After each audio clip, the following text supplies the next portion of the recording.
시청하기 전에 구독과 좋아요 버튼 꾹 눌러주시면 영상 제작에 아주 큰 힘이 됩니다. 서울 한복판에서 외국인 관광객이 여행 가방을 분실했습니다. 가방 안에는 여권과 노트북, 현금 800달러가 들어있었습니다. 귀국은 물론 회사 업무까지 위태로워진 상황. 관광은 곧 절망으로 바뀌었습니다. 그러나 사건 발생 이틀 뒤 예상치 못한 반전이 찾아왔습니다. 강남역 인근에서 발견된 가방. 안의 물건은 단 하나도 사라지지 않았습니다. 정체를 밝히지 않은 시민의 선행. 이 놀라운 이야기는 한국의 정직함을 보여주는 또 하나의 상징이 되었습니다.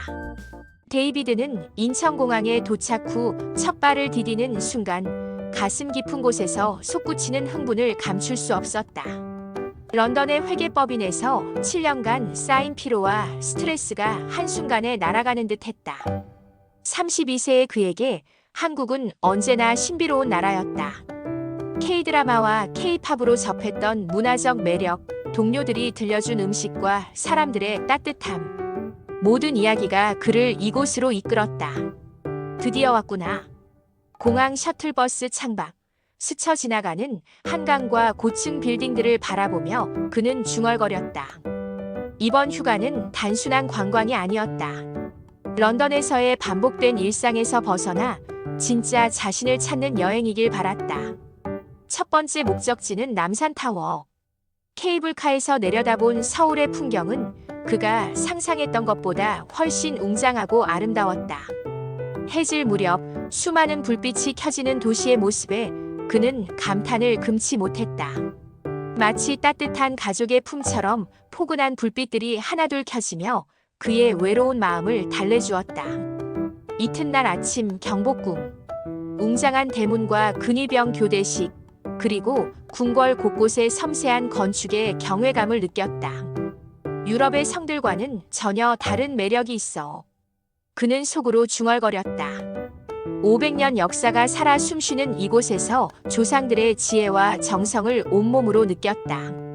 특히 서울 지하철은 인상적이었다. 붐비는 출퇴근 시간에도 질서정연하게 움직이는 사람들, 낯선 외국인에게 건네는 따뜻한 미소, 그리고 역 구석에서 들려오는 경쾌한 음악까지. 어느 할머니가 무거운 짐을 든 그를 보고 자리를 양보해주는 모습에서 한국 사람들의 정겨운 마음씨를 깊이 느꼈다. 명동 거리를 걸으며 맛본 호떡의 달콤함은 마치 어머니의 손맛을 연상케 했다. 길거리 어디서나 풍기는 정겨운 분위기와 사람들의 활기찬 모습이 그의 지친 마음에 새로운 활력을 불어넣었다. 이 도시는 정말 살아 숨쉬고 있어. 명동의 화려한 거리를 걷던 데이비드는 확신했다. 이 여행이 내 인생 최고의 휴식이 될 거야.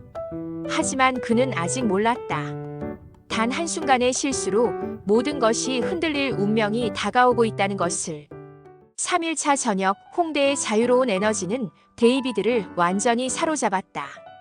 거리 공연, 클럽, 맥주. 런던에서는 상상할 수 없는 해방감에 그는 취해 있었다. 젊은이들의 열정적인 춤과 노래를 바라보며 자신도 어느새 그들과 함께 박수를 치고 있었다. 마치 청춘 시절로 돌아간 듯한 짜릿함이 온몸을 감쌌다. 그러나 지하철 막차를 간신히 타고는 술 기운에 졸음을 이기지 못했다. 하루 종일 걸어다닌 피로감과 달콤한 술 기운이 어우러져 깊은 잠에 빠져들었다. 정신을 차려보니 이미 역은 강남. 문이 닫히기 전 간신히 뛰어내린 순간 그는 무언가 중요한 걸 두고 내렸다는 불길한 직감을 느꼈다. 가슴 한구석에서 차갑게 스며오는 불안감이 온몸을 휘감았다. 숙소에서 샤워를 마치고 방을 둘러본 그는 곧 얼어붙었다. 여권, 지갑, 노트북이 들어있던 여행 가방이 보이지 않았다. 심장이 덜컥 내려앉았다. 설마. 머릿속이 새하얘지며 지하철 좌석 위에 가방을 올려두었던 장면이 번개처럼 스쳐갔다. 평생 이런 실수를 해본 적 없던 그였는데 이국 땅에서의 해방감이 가져다준 달콤한 함정이었다. 새벽 2시 프론트 직원은 난감한 표정으로 말했다. 분실물 센터는 아침 9시부터예요. 외국인이면 더 복잡할 텐데. 솔직히 가능성은 낮습니다. 하지만 젊은 직원의 눈빛에서 진심 어린 걱정을 읽을 수 있었다. 낯선 이방인을 향한 따뜻한 마음이 그나마 데이비드의 절망감을 조금이나마 달래주었다. 데이비드는 의자에 털썩 주저앉았다. 여권이 없으면 출국도 호텔도 불가능하다. 노트북과 회사 파일까지 잃으면 7년간 쌓아온 커리어가 무너질 수도 있다. 그의 여행은 한순간에 지옥으로 변해 있었다. 마치 인생의 모든 것이 한꺼번에 무너져 내리는 듯했다. 하지만 그는 아직 몰랐다. 이 위기가 그에게 진정한 인간의 온정과 희망의 빛을 보여줄 것이라는 사실을. 새벽 3시, 데이비드는 좁은 숙소방에 홀로 앉아 있었다. 침대 끝에 걸터 앉아 손에 든 편의점 맥주캔을 내려다보지만 차가운 금속 표면만 손끝으로 만지작거릴 뿐 한 모금도 입에 대지 못했다. 창밖으로 반짝이는 서울의 네온 사인은 여전히 빛났지만 그의 눈에는 더 이상 아름답게 보이지 않았다. 여권도 없고 그는 작은 목소리로 중얼거렸다. 런던을 떠나기 전 여권을 손에 쥐고 설레던 순간들이 머릿속을 스쳐 지나갔다. 한국 입국 도장을 받고 미소 지었던 그 장면은 이제 손에 닿지 않는 다른 세계의 기억 같았다. 어머니가 공항까지 배웅 나와 조심해서 다녀와라고 말했던 따뜻한 목소리가 귓가에 맴돌았다. 더 무거운 건 회사였다. 노트북에는 3개월간 준비해온 중요한 프로젝트 파일들이 저장돼 있었다. 일부는 클라우드에 있지만 보안상 로컬에만 있는 기밀 문서도 있었다. 휴가 잘 다녀오겠습니다. 대신 죄송합니다. 한국에서 모든 걸 잃어버렸습니다. 라고 말해야 한다니 그 말이 그의 목구멍에 걸려 내려오지 않았다. 7년간 쌓아온 신뢰가 하루아침에 흔들릴 수 있다는 생각에 가슴이 조여왔다. 아버지가 늘 강조하시던 책임감이 인생의 기본이라는 말씀이 무겁게 가슴을 짓눌렀다. 그는 휴대폰을 들어 런던 시간을 확인했다. 저녁 7시. 동료들은 아마 펍에 모여 웃고 있을 테고 가족은 편안히 쉬고 있을 것이다. 평소라면 찍은 사진을 자랑했을 테지만 지금은 누구에게도 아무 말도 하고 싶지 않았다. 부모님께 이 상황을 어떻게 말할지도 막막했다. 70이 넘은 어머니가 걱정하실 모습을 생각하니 더욱 마음이 무거워졌다. 심장이 터질 것만 같은 긴장 속에서 그는 맥주캔을 탁자 위에 내려놓고 고개를 숙였다. 눈물이 나오려는 찰나 그 감정마저도 너무 무겁게 느껴져 나오지 않았다. 그저 막막함과 절망만이 방을 가득 채웠다. 창밖에 흐르던 한강의 어둠은 낮보다 더 깊어 보였다. 하지만 그 어둠 속에서도 밤새 불을 밝히고 일하는 사람들의 따뜻한 불빛이 은은하게 빛나고 있었다. 그러나 방 한쪽 휴대폰 화면에 깜빡이는 잠잠한 알림줄 사이로 내일 오전 9시 지하철 분실물센터 개방 알림 같은 문구가 어렴풋이 떠올랐다. 가능성은 작아 보여도 아예 없진 않을지도 모른다. 데이비드는 의자에 기대어 한숨을 몰아쉬며 희미한 희망의 끈을 애써 붙잡으려 했다. 할아버지가 전쟁 중에도 절망이 가장 깊을 때가 희망이 시작되는 순간이라고 하셨던 말씀이 문득 떠올랐다. 이 긴긴 밤이 지나면 새로운 가능성이 열릴지도 모른다는 작은 믿음을 품어보았다. 다음 날 아침 9시 부은 눈으로 경찰서를 찾은 데이비드는 구글 번역기를 켜고 더듬거리며 설명했지만 말이 제대로 통하지 않았다. 경찰관이 뭔가 장황하게 설명했지만 이해할 수 없는 답답함만 쌓여갔다. 혼자서는 한계가 있음을 절실히 느끼던 그때였다. 그 순간 옆에 있던 한 시민이 다가와 유창한 영어로 말을 건넸다. 제가 도와드릴게요. 그의 이름은 김민수. 우연히 신고 때문에 들렀다가 데이비드를 본 것이었다. 40대 중반의 단정한 그는 마치 아버지처럼 든든한 인상을 풍겼다. 낯선 이방인을 보고 그냥 지나칠 수 없다는 따뜻한 마음이 그 눈빛에서 읽혔다. 민수의 통역 덕분에 상황은 급물살을 탔다. 경찰관은 CCTV를 추적하고 분실물센터에 바로 연락을 돌리겠다며 희망적인 표정을 지었다. 민수는 덧붙였다. 한국 사람들 정직해요. 여권 같은 건 대부분 신고됩니다. 그 말에 데이비드의 굳은 어깨가 조금 풀렸다. 이 나라 사람들의 선한 마음에 대한 믿음이 서서히 생겨났다. 경찰서를 나온 민수는 근처 편의점으로 데이비드를 데려갔다. 편의점 사장님은 사정을 듣고는 안쓰러운 표정을 지으며 종이에 무언가를 적어주었다. 이 근처 지하철 분실물센터 번호예요. 직접 확인해 보세요. 가끔 처리가 늦어질 때가 있거든요. 그는 친절히 통화 시간까지 알려주며 마지막엔 자신의 명함까지 건넸다. 60이 넘어 보이는 사장님의 주름진 손에서 전해지는 따뜻함이 데이비드의 마음을 녹였다. 어려울 때 서로 도와야지라며 미소 짓는 모습에서 진정한 어른의 품격을 느꼈다. 낯선 도시에서 만난 뜻밖의 배려에 데이비드는 가슴이 뭉클해졌다. 민수 역시 연락처를 건네며 말했다. 저도 외국에서 비슷한 경험이 있어서 알아요. 통역이 필요하면 언제든 연락 주세요.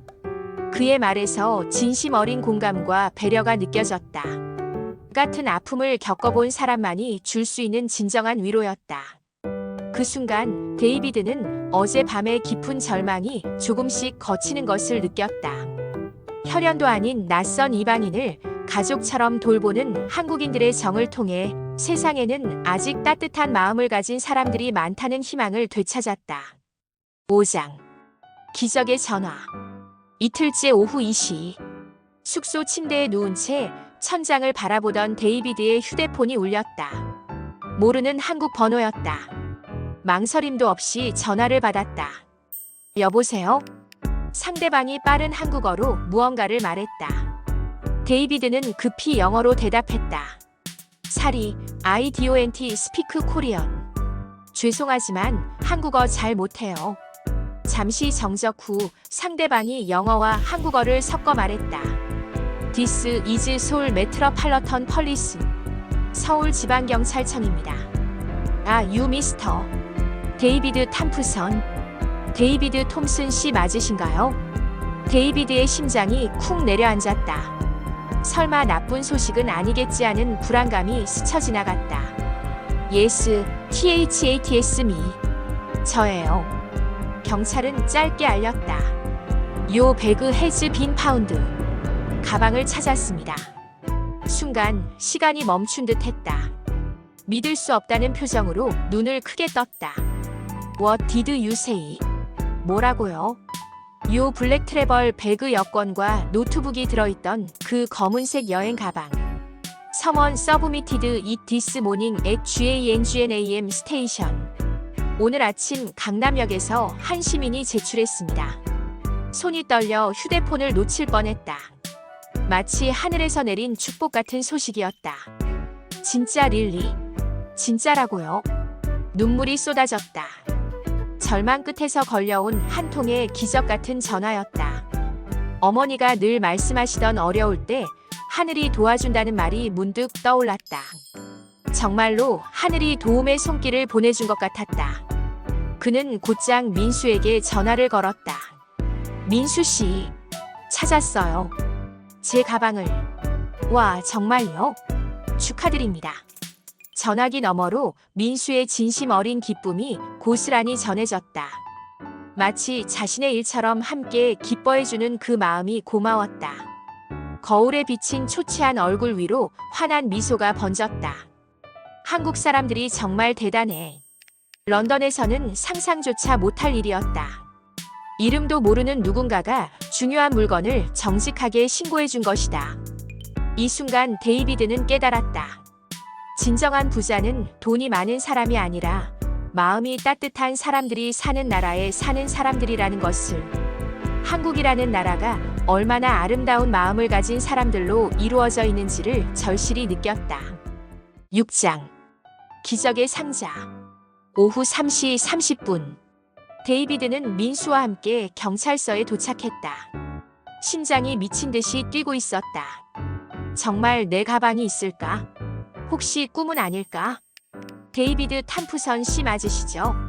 담당 경찰관이 영어로 물었다. 그의 뒤 책상 위 분명히 검은색 가죽 가방이 놓여 있었다. 데이비드는 숨을 삼켰다.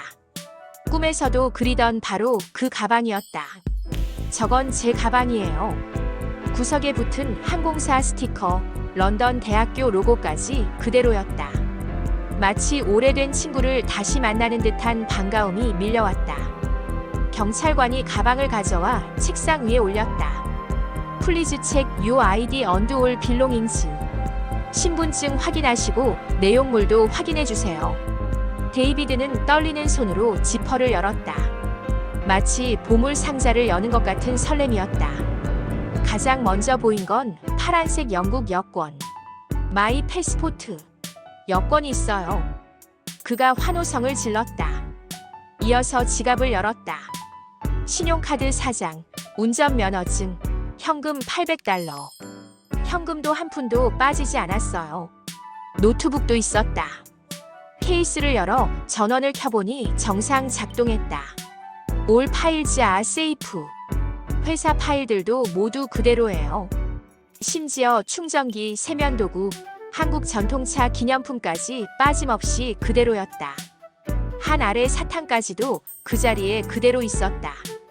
데이비드는 고개를 저으며 말했다. 언벌리버벌. 정말 믿을 수 없어요. 런던이었다면 이렇게 돌아올 수 없었을 거예요. 경찰관이 상황을 설명했다. 어제 오전 한 시민이 강남역 근처 벤치에서 가방을 발견해 영무실에 맡겼습니다. 그리고 영무실에서 저희에게 연락을 준 거죠. 데이비드가 간절히 물었다. 그분이 누구신지 알 수 있을까요? 꼭 감사 인사를 드리고 싶습니다. 경찰관은 미안한 표정을 지었다. 죄송하지만 익명을 원하셨습니다. 남기신 말씀은 이렇습니다. 당연한 일을 했을 뿐이다. 외국에서 온 분이 고생하지 않으면 충분하다. 데이비드의 눈시울이 붉어졌다. 정체도 알 수 없는 누군가의 따뜻한 마음이 가슴 깊이 파고들었다. 그분의 아름다운 마음씨에 절로 고개가 숙여졌다. 이런 분이야말로 진정한 어른이라는 생각이 들었다. 민수 씨, 한국 분들은 정말 대단해요. 서치 아너스티 언드 카인드너스 정말 감동적이에요. 이 나라에는 아직도 순수하고 선한 마음을 가진 사람들이 살고 있다는 것이 얼마나 큰 희망인가. 모든 확인을 마친 뒤 데이비드는 접수중에 서명했다. 그리고 가방을 어깨에 맨 순간 지난 이틀간의 악몽이 끝났음을 실감했다. 이제야 진짜 한국 여행을 다시 시작할 수 있겠어요. 마음 한편으로는 그 익명의 은인에게 깊은 감사를 느끼며 자신도 언젠가는 그런 따뜻한 마음을 가진 사람이 되어야겠다고 다짐했다. 경찰서를 나오며 데이비드는 다시 한번 담당 경찰관에게 물었다. 정말 그분이 연락처도 안 남기신 건가요? 이름이라도 알 수 없나요? 네, 죄송합니다. 아무것도 남기지 않고 가셨어요. 경찰관이 미안한 표정으로 답했다. CCTV를 확인했는데 모자를 깊게 눌러 쓰셔서 얼굴조차 알아볼 수 없었습니다. 일부러 신원이 드러나지 않게 하신 것 같아요. 민수가 통역을 곁들여 설명했다. 한국에는 덕담 같은 문화가 있어요. 선행을 해도 보상을 바라지 않고 그냥 당연한 일을 했다고 생각하는 분들이 많아요. 이런 아름다운 마음씨야말로 우리 선조들이 물려준 가장 소중한 유산이라는 생각이 들었다. 데이비드는 경찰서 앞 계단에 앉아 가방을 무릎 위에 올려두고 한참을 생각에 잠겼다. 런던에서 살며 사람들에 대한 믿음을 잃어갔던 시간이 떠올랐다. 지하철에서 누군가 다가오면 경계했고 지갑을 떨어뜨리면 절대 돌아오지 않을 거라고 단정지었다. 바쁜 도시 생활 속에서 점점 메말라가는 자신을 느꼈지만 그것이 당연한 일이라고 여기며 살아왔다. 민수 씨. 데이비드가 조용히 입을 열었다. 사실 가방을 잃어버렸을 때 제일 힘들었던 건 물건을 잃은 게 아니었어요. 그럼 뭐가 가장 힘드셨어요? 그는 잠시 말을 멈췄다가 떨리는 목소리로 이어갔다. 사람에 대한 믿음을 잃는 거였어요. 런던에서 몇 년을 살다 보니 사람들은 점점 차갑게만 느껴졌거든요. 남의 일엔 전혀 관심 없고 모두 자기 일만 신경 쓰는 세상 같았어요. 데이비드의 눈시울이 붉어졌다. 마치 오랫동안 마음 깊숙이 묻어두었던 상처를 꺼내는 듯했다. 그런데 한국에서 깨달았어요. 제가 잃어버린 건 단순히 가방이 아니라 사람에 대한 신뢰였다는 걸요. 민수는 조용히 고개를 끄덕이며 들어주었다. 아버지가 자식의 고민을 들어주는 듯한 따뜻한 눈빛이었다. 이름 모를 그분이 제 가방을 주워 경찰에 맡겨주셨잖아요. 아무런 보상도 바라지 않고 심지어 감사 인사조차 받지 않으시면서요. 그는 한강 쪽을 바라보며 말을 이어갔다. 민수 씨도 그렇고 편의점 사장님도 경찰관분들도 모두 저를 가족처럼 도와주셨어요. 이런 따뜻함이 정말 존재한다는 걸 잊고 살았던 것 같아요. 데이비드의 눈에 눈물이 흘러내렸다. 런던에서 저는 너무 메말라 있었어요. 사람들을 의심하고 세상을 차갑게만 봤죠. 그런데 여기 와서 다시 사람다움을 배운 것 같아요. 민수가 그의 어깨를 두드리며 미소 지었다. 그래서 한국을 좋아하게 되신 거군요. 맞아요. 이제 알겠어요. 데이비드가 눈물을 닦으며 말했다. 제가 한국에서 되찾은 건 단순한 가방이 아니었어요. 사람에 대한 믿음, 세상에 대한 희망이었어요. 그 익명의 분이 제게 주신 진짜 선물이죠. 그 순간 데이비드는 깨달았다.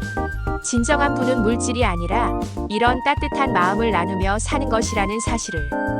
그리고 자신도 런던으로 돌아가면 이런 아름다운 마음을 실천해야겠다고 다짐했다. 일주일 후 인천공항 출국장. 데이비드는 가방을 곁에 두고 창밖 서울의 스카이라인을 바라보았다. 그 안에는 기념품뿐 아니라 민수와 편의점 사장님 그리고 도움을 준 사람들의 연락처가 고이 담겨 있었다. 정말 놀라운 일주일이었어. 그는 혼잣말처럼 중얼거렸다. 설렘으로 시작해 절망을 거쳤고 결국 되찾은 것은 단순한 가방이 아니었다. 바로 자신이 잊고 있던 사람에 대한 믿음이었다. 마치 인생의 소중한 보물을 다시 발견한 기분이었다. 휴대폰을 켜고 부모님께 메시지를 남겼다. 엄마, 아빠, 곧 도착해요. 이번 여행은 제 인생에서 가장 특별했어요. 하지만 단순히 가방을 잃어버렸다가 찾았다는 이야기만으로는 이 경험을 다 전할 수 없음을 그는 알았다.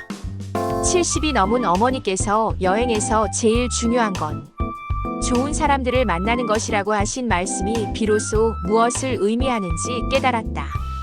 한국에서 나는 잃은 게 아니라 세상에서 가장 소중한 마음을 얻었습니다. 그 문장이 이번 여행의 모든 것을 말해주고 있었다. 탑승 안내 방송이 울리자 그는 마지막으로 로비를 둘러보았다.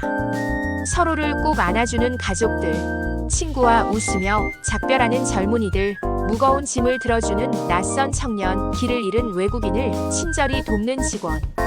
히드로 공항에서 보던 차가운 풍경과 달리 이곳에는 따뜻함이 흘렀다. 마치 대가족이 모여있는 듯한 정겨운 분위기였다. 이게 바로 한국이구나.